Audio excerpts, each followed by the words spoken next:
Our almanac today, a little misleading. A high of 64 degrees. That was set at 1:19 this morning. Driving your kids to school, headed off to work early this morning. We were in the 40s to 50s, and we have been in the 40s all day long with just kind of a gloomy afternoon. It has not been a pretty day. 43 degrees, and dew points have come down, but the humidity is high because the temperature is close to the dew point, and winds have been very brisk, making it feel more like the 20s and 30s all day long today.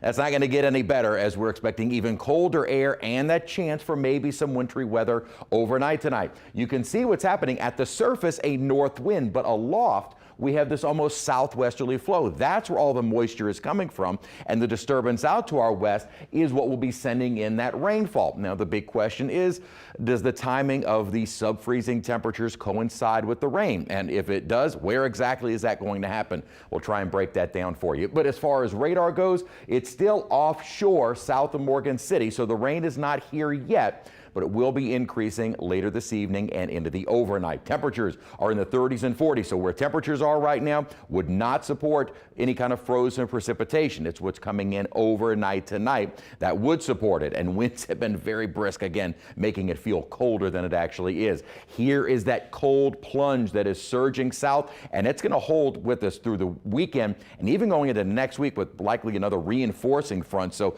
the chill is here to stay for quite a while. Here's the system, though, that we're watching with the moisture. Now, there is some frozen precipitation across parts of Texas. With this system now getting better organized, the upper trough is out to our west. The moisture is now surging into the region. We have a far better idea of what is going to happen, and most of the models are in better agreement as well. And here's kind of the general consensus of the models.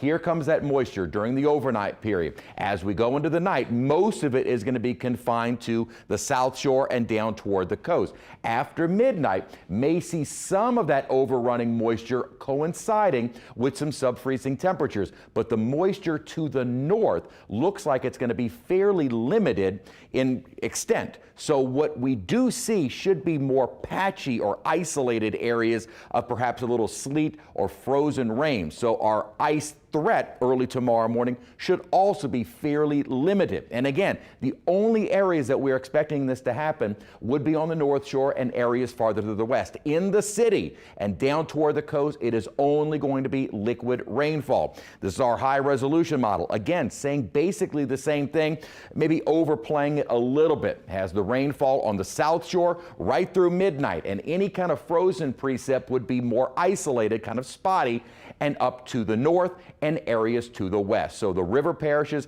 maybe not including St. Charles Parish, so St. John, St. James, and as you get toward Ascension, Assumption, and on the North Shore, and really even north of the lake, it looks like we're going to have fairly limited moisture in northern Tangi and Washington Parish. So this would just be more southern Tangi and St. Tammany for any kind of frozen precipitation. But again, the temperatures have to coincide with that available moisture. As we get into the overnight hours, going into early tomorrow, where are all the freezing temperatures? Based on some of the models, it may be just to our north and west of our viewing area in southeast Louisiana.